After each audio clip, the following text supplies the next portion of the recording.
نحمده ونصلي على رسوله الكريم وعلى آله وأصحابه وأوليائه ومن أجمعين.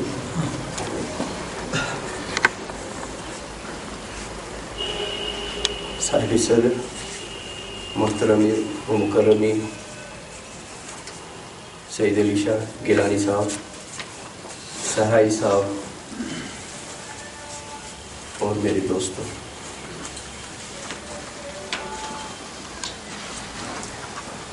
ایک بہترین تقریر جو یہاں پہ حسن زینگری گیری کی طرف سے ہوئی، اسی کے تسلسل میں کچھ نکات میں بھی عرض کرنا چاہوں گا.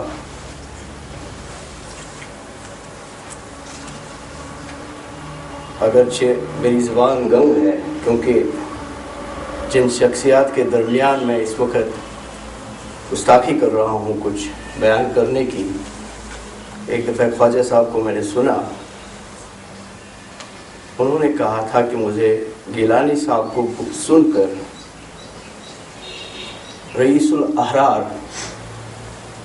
عطا اللہ بخاری صاحب یاد آتے ہیں. خواجہ صاحب کو خواجہ ثناء اللہ جو آفتاب کے، تو میں تو ان کے بارے میں زیادہ نہیں جانتا، لیکن گیلانی صاحب ضرور جانتے ہوں گے. برصغیر کے برگزیدہ شخصیت رہ چکی ہے.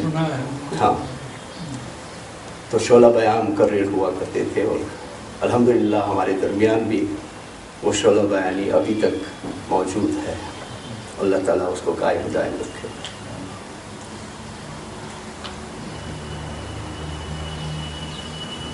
اللہ تعالیٰ کی مہربانیاں جو ہم پہ عنایت ہوئی ہیں، ان میں کشمیر کو ایک الگ اور منفرد حیثیت حاصل ہے. خواجہ صاحب نے ہی فرمایا تھا کہ یہی عطا اللہ بخاری صاحب، انہوں نے کہا تھا کہ اللہ تعالیٰ نے ایک ہی وقت میں اس کائنات کو بنایا، لیکن کشمیر کے حوالے سے وہ کہا کرتے تھے کہ اللہ تعالیٰ نے اس کو اپنی جگہ پر بنا کے پھر زمین پر بھیج دیا.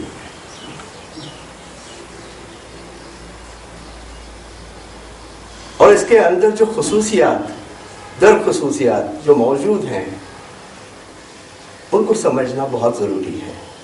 اگرچہ ظاہری خوبصورتی جو عام لوگ دیکھتے ہیں، لیکن اس ظاہری خوبصورتی سے الگ کچھ اور خوبصورتی جو عنایت ہوئی ہے، میں اس میں آنا چاہتا ہوں. جو یہاں کے قدرتی وسائل جس کو عرف عام میں ہم کہتے ہیں،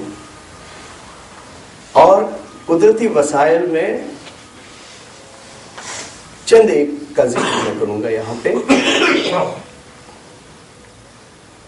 کیونکہ قدرتی وسائل اللہ تعالیٰ کی طرف سے اس لیے عطا ہوئے ہیں تاکہ یہاں کے عوام اس کا فائدہ حاصل کریں. انہیں تہس نہس نہیں کرنا ہوتا ہے، ان سے صرف فائدہ حاصل کرنا ہوتا ہے اس حد تک جس حد تک ہمیں شریعت نے اجازت دی ہے. جب حضرت علی کرم اللہ تعالی وجہ کریم جب ایک سمندر کے کنارے پر وضو فرما رہے تھے، تو ان سے کہا گیا کہ پانی اتنا زیادہ ہے تو آپ کیا کریں گے یہاں پہ اس سمندر میں؟ تو کہا میں قناعت کروں گا، میں اتنا ہی پانی استعمال کروں گا جتنے میرے وضو کے لیے کافی ہوگا، اگرچہ سمندر سامنے ہے. یہی حال ہمارا ہے کہ جو عنایت ہمیں ہوئی ہے قدرتی وسائل کی، ہمیں ان کا بھرپور استعمال کرنا ہے، لیکن اس حد تک جس حد تک ان پر کوئی منفی اثر نہ پڑے. میں وقت بہت کم ہے اور اس کے لیے اگر دنوں مجھے کہا جائے تو شاید کہتا رہوں گا، لیکن چند ضروری گزارشات جو مجھے کرنی ہے اگر پہلے تذکرہ کریں. حالانکہ میرے دوست حسن زینگری صاحب نے کچھ چھوڑا نہیں ہے، لیکن اسی کے تسلسل میں آگے چلتے ہوئے میں یہ کہنا چاہتا ہوں کہ ہمارے یہاں سب سے زیادہ جنگلات ہیں.